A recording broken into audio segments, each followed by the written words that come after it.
In this spirited celebration, believers of City of Bacoor Ministries Association come together to honor the Lordship of Jesus Christ.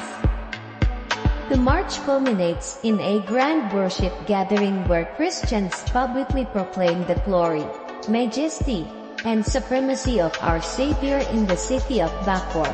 It's all about Jesus and nothing else. Magandang umaga po sa ating lahat. Ako po nagpapasalamat sa Panginoon dahil sa umagang ito, bagamat ang panahon ay maganda na. Kaya di masyado eh. Pero salamat dahil ang mga Kristiyano sa Bacoor ay matiisin, matyaga, at madalanginin. Sabi po ng Psalms 133, how good and a pleasant it is the brothers live together in unity. This morning, tayo po, ang tema United in Prayers.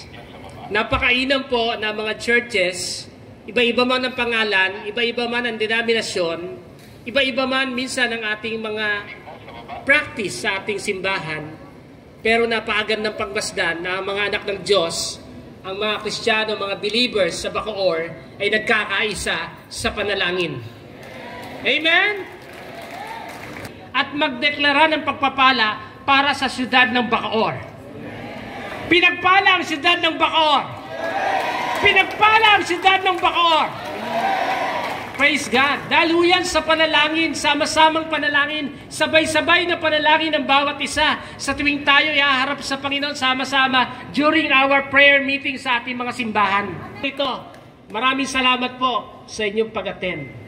At sa ating patuloy na pagpipray, samahan niyo po saan man kayo naandyan sa inyong kinalalagyan sa oras na ito, habang may nalalangin pong pastor, taimtim po nating samahan ang ating pastor sa panalangin at idulog sa ating Panginoon ang mga prayer. Inaanyayahan po natin ang 6 na representative ng 6 na zona na kinabibilangan po ng CBM.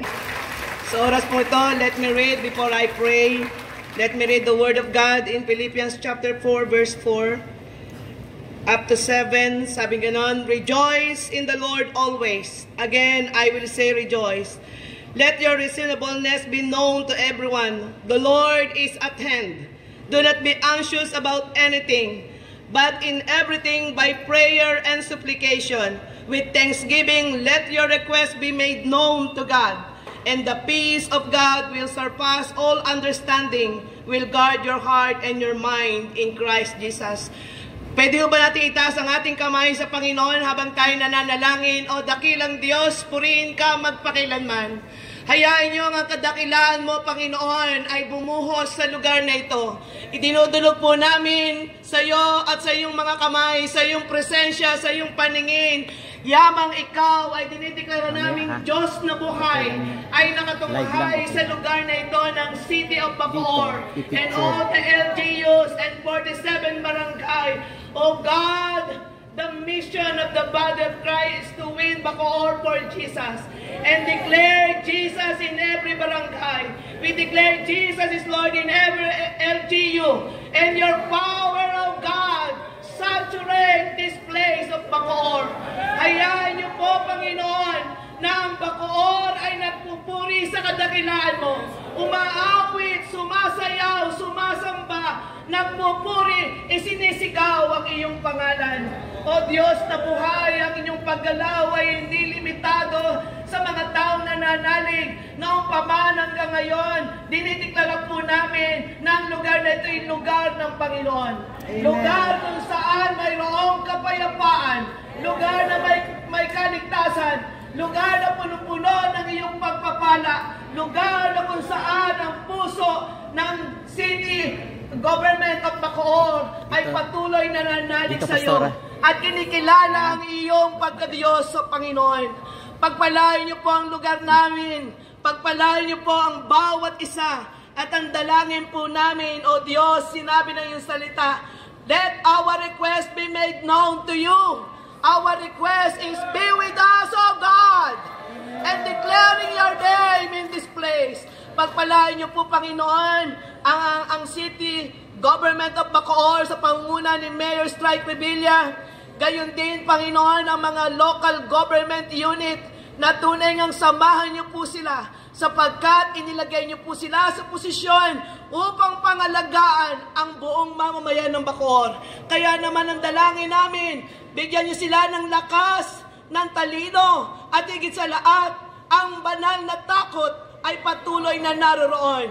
Gayon din, tinutuntungan namin ang lugar na ito. Mangyari ang iyong kalooban, Panginoon. At ang kalooban mo ay ang iyong kaluwalhatian. And declaring, O God, in city of Bacoor and LGUs, O God, that Jesus is Lord all over 47 barangays and this city. Unto you all the glory, O God, honor and praise in the matchless name of Jesus. And everybody says, Amen and Amen. Sige po, let us pray for our country, the Philippines. We know what we are having now around us. Tayo po'y sama-sama, hindi po biro ang panalangin na gagawin po natin. Amen.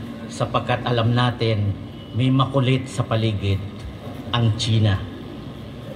Panalangin po natin, huwag po tayo denial, no? Dakilang Diyos makapangyarihan, Panginoon namin, sa ngalan ng aming Panginoong Yesus, kami patuloy lumalapit sa iyo, Panginoon. Yes. Father, we come before you today with heavy hearts for the beautiful nation of the Philippines. We lift our voices in prayer, seeking your presence and guidance so that you may be able to give us the healing touch. Amen. Panginoon, hayaan mo nga, O Diyos, na dalangin namin sa iyo ang mga mamayan ng Pilipinas, isang matatag ng pagkakaibang bansa na ikaw ang tumawag sa bawat isa mananampalataya. Hayaan mo nga, Panginoon, na sa pagharap namin sa maraming pagsubok, magkaroon kami ng kakayahan dahil ikaw, Panginoon, ang aming Panginoong Diyos na makapangyarihan. Dalangin po namin, Panginoon, na patuloy mo bigyan po ng kapanatagan ang mga naapektuhan sa kahirapan, ang korupsyon at krimen, na ito'y mawala na, Panginoon, sa pamamagitan ng mga anak, sa mga panalangin, sa mga intercession, dakilang Diyos. Lord, hear our prayer. Dalangin po namin, Panginoon, unang-una sa lahat, Panginoon, ang bansa namin na hinaharap, Panginoon, ng China na makulit. Dalangin po namin ang iyong proteksyon. Inyakin namin, Panginoon, na ikaw ang Panginoon namin. Jesus is our Lord, that you reign in our country, that you can hear our prayer, O Lord. Dear Lord, we ask you because we are your children, you have called us. You have created us, O Lord, in your likeness, Father in heaven, and you have said in your word in Colossians, in you, that is in us, Panginoon, you are the hope of glory.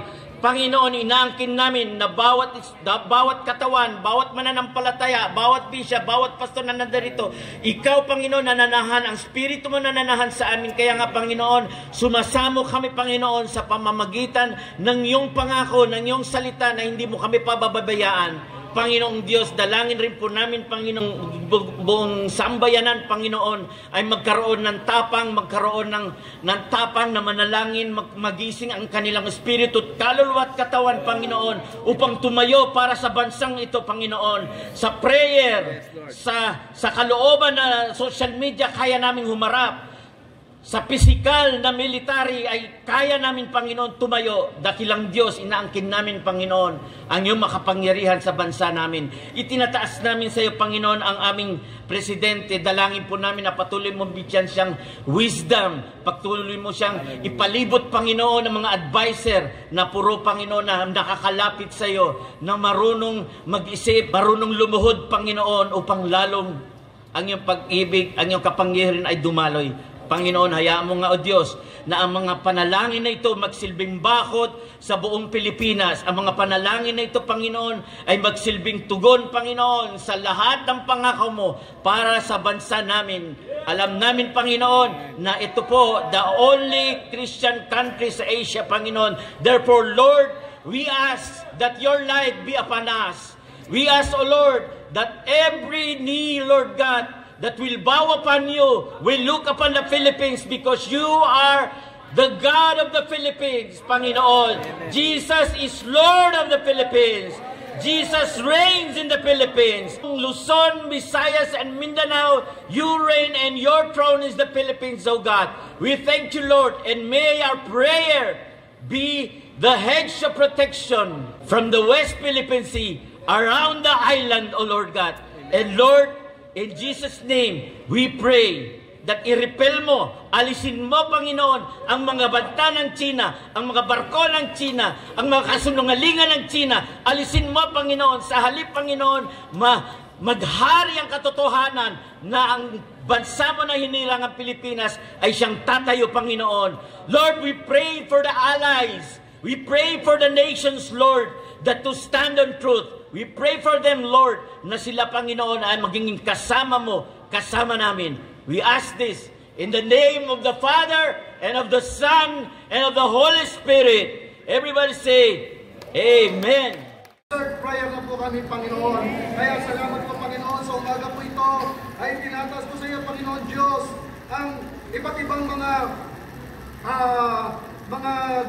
branches of God, Panginoon Diyos. Kami nga pinanampalataya ang anuman mga espiritu ng kaaway, hovering over Senate, hovering over Congress, Panginoon Diyos, ito yung aming tinatalian at yung aming ibinibigyan ng kapahintulutan. We finally sa sound, all evil spirits try to manipulate mo, nagdudulot, Lord, at kaluguran sa iyo at katagumpayan sa aking bayan. Salamat din po, Panginoon, sa pagtunay nga, Panginoon Diyos. At mga kabataan, itaas natin sa ating Panginoon. Panginoon, I pray, Father God, in the name of Jesus. Nilalapit po namin ang aming City of Bacoor, ang bawat Lord, is belong to Jesus. I pray, Father God, sa pangalan ni Jesus, kayo, O Diyos, at siyang mamuna. Maraming salamat po. Dahil gagamitin niyo po kami, Panginoon, sa City of Bacoor, upang ang bawat pamilya po namin na hindi pa nakakilala sa inyo, upang ang bawat mga kabataan na nawawala ng direksyon ng kanilang buhay, nagkakaroon, Panginoon, ng mga bisyo, God, drugs, na walang ibang itinataas kundi si Kristo. How good and blessed it is that brethren dwells together in unity. Dahil sa unity, Panginoon, makikita na kami tunay na mga disipulo mo. Makikita, Panginoon, ang tunay na pagsunod sa iyo. Salamat po ng marami. Dakilang Diyos, lumalapit po kami sa iyo, nagpapakumbaba, humihingi ng tawad sa lahat ng pagkukulang pagkakasala po namin. Anuan po ang aming idalangin sa oras na ito, alam po namin hindi magkakaroon ng katugunan kung mayroon kaming maruming puso. Sinisigo po kami, alisin ang magawa ng kaaway sa aming buhay. Gawin mo po kaming karapat dapat, Panginoon. Alam po namin marami kaming pagkukulang. Ngunit, O Diyos, tanging ikaw lamang ang siyang maglilinis sa amin. Salamat sa dugo mo. Tuwing sila'y nakikipag-ugnayan sa iyo. Bigyan mo ng anointing, Panginoon. Anointing, Lord. Kailangan po namin ito, Diyos. Churches ay magkakaroon ng sarili.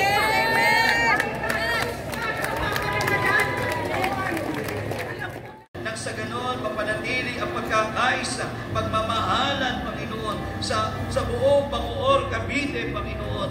Lord, aming inihiling, Panginoon, na patuloy mong lukuban ng iyong banal na dugo ang gawain ito, Panginoon, na abutin, Panginoon, nang sa ganon, Lord God, maabuklod ang bawat isa, magkaisa sa pangalan ni Jesus. Halat wala kaming ibang itataas, Panginoon, maliban sa pangalan ng iyong anak na si Jesus Cristo. Maraming salamat. Let the blood of Jesus protect this ministerial CBMA pastors, O Lord God. Alam po namin, Panginoon, na sila'y gagamitin mo, Panginoon, sa lugar ng Bacoor.